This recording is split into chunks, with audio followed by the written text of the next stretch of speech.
All right, so I'm going ahead and get my day started. Here in Japan, really adventurous day ahead of me. But before I get my day started, let me just knock out some boxing content. Really interesting news coming out of Virginia this week because we know Keyshawn Davis is supposed to fight Gustavo Lemos, and it's been reported. Many of you guys know that Gustavo Lemos has came in not one, not two, not three, my LeBron voice. Not one, not two, not three, not four, not five. But Gustavo Lemos has come in, he's checked in at 6 pounds overweight. He weighed in at 141 pounds, 6 pounds over the contracted weight of the lightweight limit of 135 pounds. So, first and foremost, ridiculously unprofessional on his part.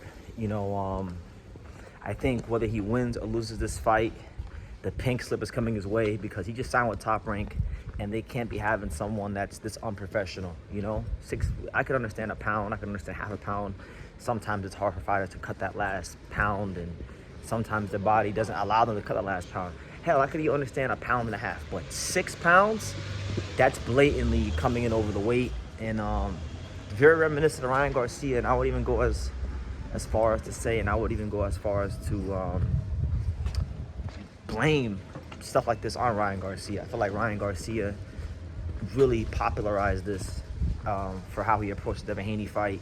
He's not the first guy to do it. Daniel Jacobs has done it in the past. But I think as a recent memory, there's not been a fight of bigger consequence where a fighter just completely ignored the rules of boxing and took the financial penalty and won and benefited from it. So I think boxing has to do a better job policing this. Keyshawn Davis, he's pretty excited to fight Lemos. He said, look, he's not really worried about it because he's excited about the fact that he's going to get more money. And from what I've read and from what I've heard from Keyshawn Davis, supposedly the event did very well. They sold well over 10,000 tickets, so good for him if that's true.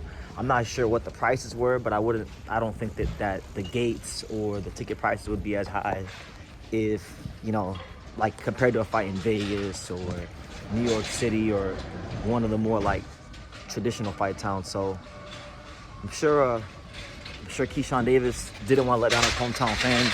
It's his homecoming. And I'm going to say it like this. Lemos didn't look out of shape. He just, he came in over the weight. So he looked strong. He looked like a guy that is ready to fight. And I'll tell you this, fighting Gustavo Lemos is hard enough with him coming in on weight.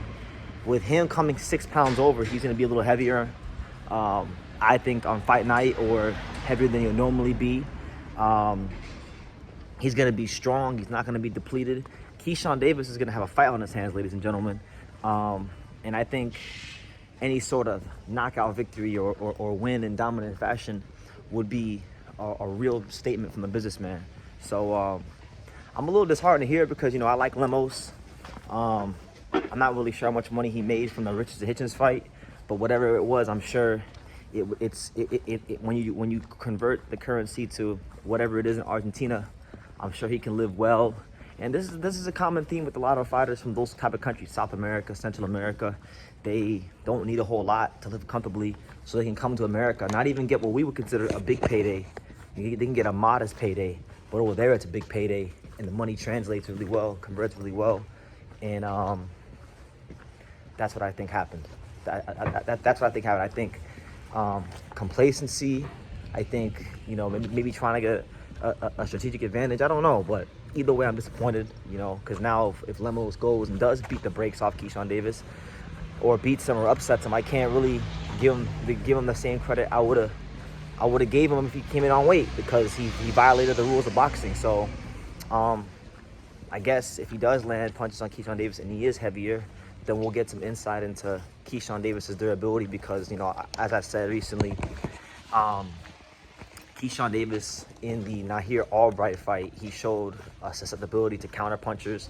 I wouldn't classify Lemos as a counter puncher, but he does like to loop his punches, like with the overhand right. So if he can get in a position to land a punch like that, flush on Keyshawn Davis, we're gonna see what his chin is like. And as much as people wanted to clown Floyd Schofield because he almost got stopped by Rene Talise Garon, a 6 pounds intentionally overweight, hard punching, gunslinging Argentinian fighter like Gustavo Lemos could very much do the same thing to Keyshawn Davis. So that's the news. I'll have more coverage on this here on True School Sports. Stay tuned for all the content. I'm still in, Japanese time, so, I'm getting accustomed to that. I'm gonna be here for a little bit of time, So, get used to it and trying to pump out as many videos as possible to give you guys the best content possible and keep running it up on the channel. So thank you guys for the support. Let me know what you guys think about Gustavo Lemos coming in overweight and Keyshawn Davis. How do you think he fares tomorrow against the Ryan Garcia of Argentina? Gustavo Lemos coming in overweight just like Ryan did. All he got to do now is drink some beer and just start cursing up a storm, and then he'll be just like Ryan Garcia. But let me know what you guys think in the comments down below. Make sure you guys pay the time to subscribe. And like I say in every single one of these videos, you can love me or you can hate me, but I'm just a kid from Vegas. So until next time, take care, guys.